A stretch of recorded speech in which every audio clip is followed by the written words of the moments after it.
We seem to take trees for granted here in the city, stripping hillsides of them so we might wedge another building in, putting in big retention ponds to catch all the water the trees that grew here used to catch. Oh, the Up With Trees people mount a heroic effort, planting in highway medians and such. But most of us will be far from our prime when those trees reach theirs. Our squirrels do a better job of planting trees than we do. If it weren't for the squirrels, we wouldn't have many oak forests. That's right. Actually, if it weren't for Kent Spring's dad, Otto, we wouldn't have two of Oklahoma's champion trees. Otto ran a tree nursery where this Okmulgee neighborhood eventually sprang up, and he delighted in planting unusual trees. It was Otto who left behind the legacy of Oklahoma's grandest ginkgo tree. This tree will turn into a brilliant yellow. Then, usually, but not always, overnight it'll drop every one of them. Looks like a yellow snowstorm out here. And not 100 feet away, the champion slash pine. What it leaves behind this time of year is not as colorful, but Kent deals with it as a tree lover might. We're going to take the gutters off here in a week or two. We're tired of picking the needles off of them. Better just not to have the gutter, huh? That's right. Kent has crammed so many trees on this plot he can't keep track of them. Chalk that up to being a nurseryman's son. Likes trees, and we cannot understand when we drive down the highway and see a brand new house and not a single tree planted on the lot. We think people are crazy. A champion tree owes its notoriety to these guys. When someone reports a big tree or they spot one themselves, State Foresters Dale Lenz and Alan Neville spring into action. Oh, you're going to need some help on this big old guy. We'll start stretching it. They measure a tree's girth, 10 foot, 3 inches. the spread of its crown. This branch right up in here. If it ever was challenged by another tree, I want to be able to say, yes, that is accurate. I've done it myself, you know.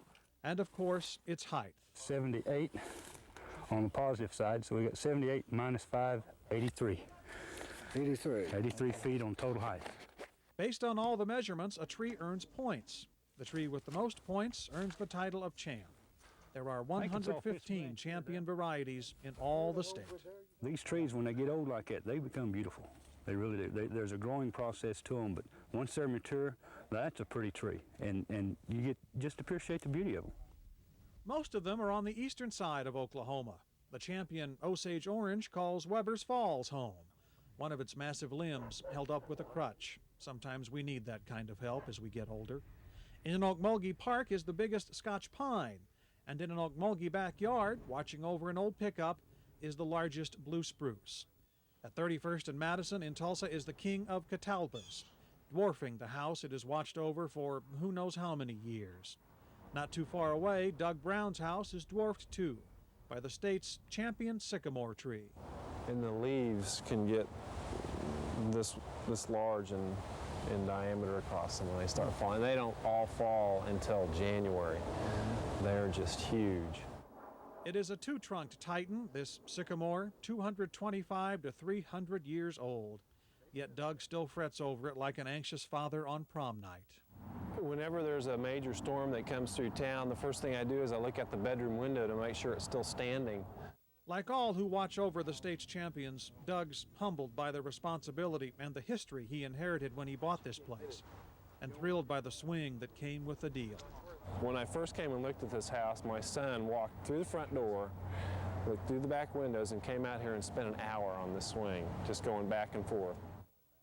Over in South Tulsa, Doyle Smith watches over the state's co-champion redbud. It's in his backyard. Alongside the number 2 green at Southern Hills Country Club stands the champion American elm. Roy Bradshaw's charged with keeping it healthy. I know it takes 3 men my size to get around it. It's that big. And on the other side of town, at the 17th tee box at Tulsa Country Club, the biggest lacebark elm reaches for the sky in the shadow of downtown office tower. And near Pegs, a walk along Spring Creek brought a wonderful encounter with another champ. It's the big tree right there. That's the river birch. The biggest river birch in the state of Oklahoma. Ever since Robin Perona found her land hosted a celebrity, she's looked at that tree in a different way. with a lot of love and a lot of concern. I don't want to lose the tree. Spring Creek ran high and hard this fall, and it's inching closer to the big birch. Robin, like the others who've inherited these beauties, wants to pass it to future generations. As I say, just to go up and just put your arms around a tree and just to be quiet and just to feel the energy about it is healing. I'm very proud to have it, yes. It's a good thing John and Louise Maley weren't embracing their eastern white pine that summer day a lightning bolt hit it. The tree got a nasty scar down its length, but refused to give in, even with that pesky magnolia elbowing it. A few weeks after our visit to Okmulgee, the Maley's champion pine was dethroned by one in Ponca City. Still, John says he's not bothered by that. That old pine will always be king of the hill to him. No, Scott, I think it's the fact that only God can make a tree and we're just caretakers. We're glad to have it and let people enjoy it and see it.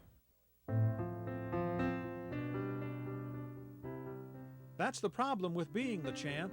Some other trees always nipping at your bark. Off in the hills, there might be something even bigger, waiting for a tape measure to be strapped across it. The foresters who make such finds always wonder of what grows just around the corner. I think it's human nature. Just like you want to have the winningest football team, people want to have the biggest tree.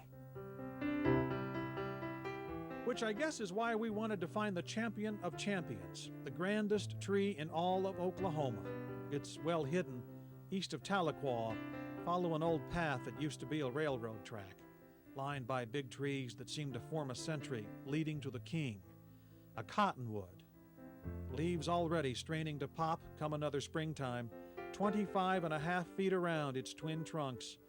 Most people will never seek this tree out, never have the honor to stand beside it. So I wanted to make sure you did. So that you might remember, we don't plant trees for ourselves, we plant them for posterity. So thanks to the man or woman or squirrel or puff of wind responsible for this masterpiece. As one who's come after, I am humbled by your gift. Scott Thompson, the Oklahoma Traveler.